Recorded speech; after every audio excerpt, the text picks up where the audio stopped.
Hello and welcome back to Race Recap. My name is Jackson. Last weekend we had the Truck Series, the Xfinity Series, and the Cup Series all racing, but they were on different circuits.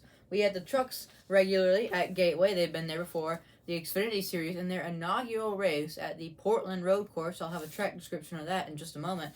And we had the Cup Series in an inaugural race as well. They were at Gateway with the Truck Series, so it was going to be a very fun weekend, and it sure was. So the Truck Series was the first race of the weekend, running 160 laps at Gateway. The first caution was the Stage 1 winner of Chandler Smith. The second caution was when the 17 truck of Taylor Gray went spinning and backed it into the outside wall. And Raja Cruz, making his Truck Series debut, an ARCA driver he spun out in the number 7 Spire truck, trying to avoid. The third caution was on that restart. A big accident. John Hunter Nemechek in the 4 truck tried to go 3 wide into turns 3 and 4, and you really can't do that at Gateway. It gets tight into the 2 corners. They kind of compared this circuit to a Darlington with 2 different corners at the end of the tracks, or Martinsville for the long straightaways, but it's a mix between a lot of things, but you cannot really go 3 wide. So he stuck his nose in there. There was contact made, and he went up and slammed the outside wall nose first.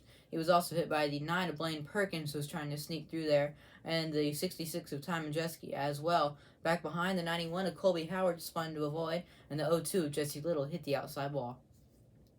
And then on that restart, accidents breed accidents, or cautions breed cautions, as I say. And the 2 leaders wrecked each other out of the race. The 23 of Grant Enfinger was on the inside, got loose underneath the co-leader that was on the outside, Chandler Smith, and the 18. They both went up and backed it hard into the outside wall, ending their days. Then the 5th caution was the Stage 2 winner, Ben Rhodes, the 99. The 6th caution on the 44, Chris Wright backed it into the outside wall. The 7th caution on the 42, Carson Hotzvar went spinning after some pretty big contact from the back bumper, the 88 of Matt Crafton. Then the 8th caution was when the 91 of Colby Howard spun and backed it into the outside wall hard. The 9th caution was for debris on track. The 10th caution was for the 15 of Tanner Gray, who got up into the outside wall on the passenger's door. And then the 11th and final caution happened on the last lap, which meant the race would be over. It happened when the 42 of Carson Hotzvar went spinning once again, but he was drilled, hit hard in the driver's door by the 5 of truck of Tyler Hill at Hill Motorsports. And then Tyler Hill was hit in the back by the 22 of Austin Wayne Self, and the 45 of Lawless Allen also went spinning into this. And I do know, actually, that Carson Hotzvar was injured in this accident. I think he broke something in his right leg, and for the next weekend in Sonoma, where they're racing next, Daniel Suarez has been called to be on standby for that 42 truck in case Hotzvar is unable to race. And I said this would be the end of the race because it happened on the white flag, and at the time, the 51 of Corey Heim was leading the race, so he won his 2nd truck race, and that's his 2nd of the year. So the top 10 were Corey Heim, Christian Eckes, Chandler Smith, Stuart Friesen, Johnny Sauter. Again, Johnny Sauter back in the 13. I'm not sure what's happening. I think he's only part-time this year. Supposed to be full-time with the 47, but I'll explain more of that when we see the 46 later on. And then 6th place, Matt Benedetto, followed by Derek Kraus, Ben Rhodes, Zane Smith, and Chase Birdie running up top 10. DNFs in this race, Carson Hotzvar was out for the accident, along with Tyler Hill, Austin Wayne Self, Tanner Gray. Spencer Boyd had electrical issues. Chris Wright was out for the accident. Brendan Poole in the 46, they had rear gear issues. I was saying, I'm not too sure what's happening with the G2G camp. They were supposed to have Matt Jaskell full-time, but they let go of Jaskell earlier in April. They were supposed to run 2 trucks full-time. Now they're running 1 half the time. They're racing. They're not racing. It's hard to say, but I will try to find some news for that team.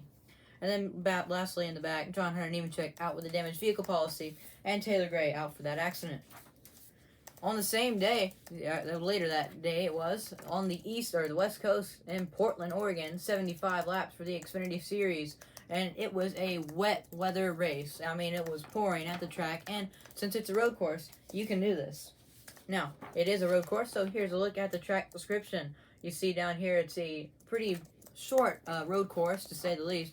It's a 12 turn, and there's a long back straightaway with a little curve in it. They count turn 9 as a turn, and this part right here, that gives a lot of trouble for some guys. 1, 2, and 3. You have to get hard on the brakes to make the turn 2 right there. And it's very hard to do that in the rain. So as you would bet, there were a lot of incidents. Actually, it took up more than 1 page on the picture sheet right here.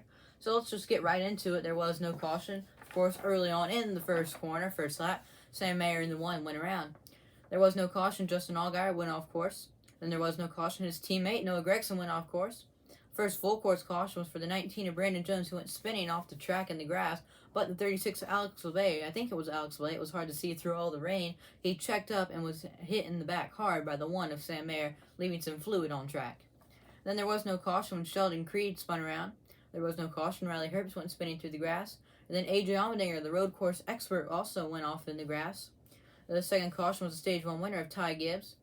The third caution was a big accident on that restart. The 98 of Riley Herbst went spinning after some possible contact to look like from the 2 of Sheldon Creed. He got hit hard by the 6 of Gray Gaulding, who was then hit in the back by the 13 of Matt Jaskell, and the 47 of Ryan Vargas was hit in the back by the 38 of Darren Dilley. And actually, some of these guys were switching cars. The 47 usually Brendan Poole, but he was in Gateway, so I think they let Gray Gaulding, he raced the 6 car for JD Motorsports, and that left Mike Harmon's car open for Ryan Vargas to race. And Darren Dilley in the 38, he's actually never raced before. He's a PE teacher. Glad to see him coming into the sport and doing some racing, but this would end his day with heavy front nose damage. Then there was no caution on 36 of Alex Bay off track. Fourth full course caution was for some grass on the track. They had to clean that up. Under this caution, it was a crazy event down in turn 1. This is under the caution. It's already been waived. The leader, the 54 of Ty Gibbs, got spun out by the 34 of Jesse Iwuji, who plowed into the side of him. And I'm not too sure what was happening here because Iwuji was multiple laps down already in that 34 car. Not sure if he just didn't know the caution was out, but it had already been out for a few seconds. So it was a strange event, but I think they let Ty Gibbs get back up to the lead. He didn't have too much damage, but Jesse Iwuji had a lot of damage. Then there was no caution when Brandon Jones spun. No caution when Noah Gragson went spinning. Then there was no caution on that restart, or actually all of this was on the restart. When the 2 leaders had some contact, Ty Gibbs in the 54 and the 2 of Sheldon Creed, they both went off track, spinning through the dirt and grass. Then there was no caution when the 02 of Brett Moffitt went around. There was no caution when Jeremy Clements went spinning, and he was hit hard, kind of by the 45 of Stephen Parsons. They were both able to continue, but with some damage. There was no caution. A.J. Allmendinger off track again. And as I mentioned, had to go on to the second page here. And there was no caution if you want to take a look at that. The 5th caution, the Stage 2 winner, Myatt Snyder, in the 31, kind of came out of nowhere to win that stage. Then it was all full course cautions for the rest of the event because the rain was starting to go away. And there were no cautions because the wrecks were light in the rain. But now the rain's gone, the speeds picked up, which meant there was more carnage on track. But the 6th caution was just for some debris on track. The 7th caution, though, was on the 19 of Brandon Jones, went around. It was actually in that little chicane right there in turns 1, 2, and 3. It all started actually when the 48 of Jade Buford, glad to see Buford, he's back in the car for Big Machines Racing.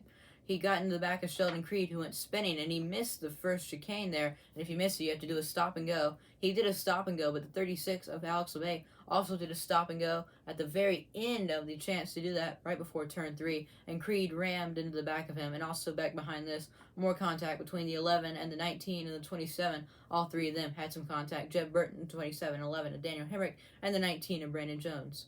And let's just say Sheldon Creed was not too happy with the 48 of Jay Buford after that contact. And then on that restart, there was the 8th caution, a huge accident. It started once again in exit of turn number 3 in that little short chute there. The 02 of Brett Moffitt went around after some possible contact. The 18 of Connor Mozak and the 08 of Spencer Pompelli rammed into what looked to be the 21 of Austin Hill. The Bailey Curry car in the 4 went spinning off track with the 23 of Anthony Alfredo. And Parker Chase, also in the 26, got into the back of the 18 of Connor Mozak. Let's see Mozak getting a chance for Joe Gibbs Racing. And then the 9th and final full course caution and the final incident of the race happened when the 10 of Landon Castle went around in turn number 1. The 7 of Justin Allgaier also around. The 44 of Andy Lally, another road course ringer, went around, and there was some big contact back behind this. The 35 of Patrick Emerlane nosed into the 9 of Noah Gregson, and the 45 of Stephen Parsons also hit hard into Landon Castle. And after all that, all the restarts allowed A.J. Allmendinger to sneak back up through the field and pass Myatt Snyder on this last restart. And there could have been a few more off-track excursions, which is so hard to tell through all the rain and mist. But this was a good amount of the accidents. So the checkers went to the 16 colleague car, A.J. Allmendinger. Top 10 here were A.J. Allmendinger, Myatt Snyder, Austin Hill, Josh Berry, Justin Allgaier, Daniel Hemrick, Ty Gibbs, J.J. Yaley, great run for him, Noah Gregson, and Alex LeBay ran out top 10. Alex LeBay actually a road course ringer as well. And then DNF's Parker Chase was out for the accident, along with Connor Mozak, Spencer Pompelli, Anthony Alfredo, Bailey Curry before him, Sheldon Creed, Jeb Burton, Jeremy Clements, Riley Herbst, Gray Gaulding, Darren Dilley, and Sam Mayer, all out for accidents. The next day, The Cup Series, their inaugural race. It was a pretty short one, only 300 miles for the Cup Series. 240 laps meant the distance. First caution, the Stage 1 winner for the 2 of Austin Cindric. The second caution was when the 1 of Ross Chastain got into the back of the 11 of Denny Hamlin and sent him up the track and into the outside wall hard. And Ross Chastain had been trying to get by Hamlin for a couple laps now. I think he just put the bumper to the back of the 11. And let's just say Denny Hamlin would come back and retaliate multiple times. There would be no caution though. He would just hold him up every time and try to wreck him actually a couple times. Then the third caution was when the 12 Penske car Ryan Blaney got up and backed him hard in the outside wall. The fourth caution involved the 1 of Ross Chastain again. This time, he hit the 9 of Chase Elliott, who went spinning, and along with the 23 of Bubba Wallace back behind him, and the 21 of Harrison Burton also hit Chase Elliott in the 9 car. And on this restart, the 11 and the 9 are both mad at Ross Chastain, and Ross Chastain had to go to the back for some damage repair, and they both held him up, tried to wreck him multiple times, did both of them. They actually had some contact with him on some occasions, so that was very entertaining to watch as a fan, I'm sure. And then the fifth caution was when the 23 of Bubba Wallace went around after he getting hit by the 47 of Ricky Stenhouse Jr. And Denny Hamlin actually came up to the back of Ricky Stenhouse Jr. after witnessing this accident and gave him a little bump in the back. I think being an owner of the 23 car, also the 45, he did not like that. And Larry McReynolds actually made a good point. He said there are only one hat. There's a driver hat and an owner hat, and you're going to be wearing the driver hat, so he did not agree with the 47 getting hit in the back because Denny Hamlin, the driver in this scenario, not the owner here. And then the sixth caution, the Stage 2 winner of Kurt Busch in the 45. The seventh caution, when the 8 of Tyler Reddick went around. Then the eighth caution was for the 47 of Ricky Stenhouse Jr. who spun and backed into the outside wall. A similar accident backing into the outside wall was the ninth caution. Happened when the 41 of Cole Custer did this. And they had to go to NASCAR overtime after a late race accident involving the 4 of Kevin Harvick. It looked like a brake rotor failed, and he slammed the passenger's door hard into the outside wall, and it actually took Kevin Harvick's breath away, and that doesn't happen a lot. Kevin Harvick is a tough race car driver. So on the overtime restart, Joey Logano was able to get the jump on Kyle Busch and win the inaugural race at St. Louis and Gateway. And Fords were very dominant this weekend, and multiple Fords inside the top 10 for qualifying and for the end result. So it was Joey Logano, Kyle Busch, Kurt Busch, Ryan Blaney, Eric Almirola, Martin Truex Jr., Eric Jones, Ross Chastain, Christopher Bell, and A.J. Allmendinger rounded out top 10. And let's give our tip of the hats to A.J. Allmendinger. He did not turn a lap in practice and qualifying because he was in Xfinity racing at Portland. So a good top 10 finish after never racing at Gateway. Also, Zane Smith was filling in for Chris Buescher, who was out for COVID protocol, and he finished inside the top 20, I think, in 17th. So that's a good run for his first Cup Series start ever. DNFs in this race, we only had 3. Kevin Harvick out for the accident, Cody Ware, power steering issues, and the 7 of Corey LaJoie out with an engine problem.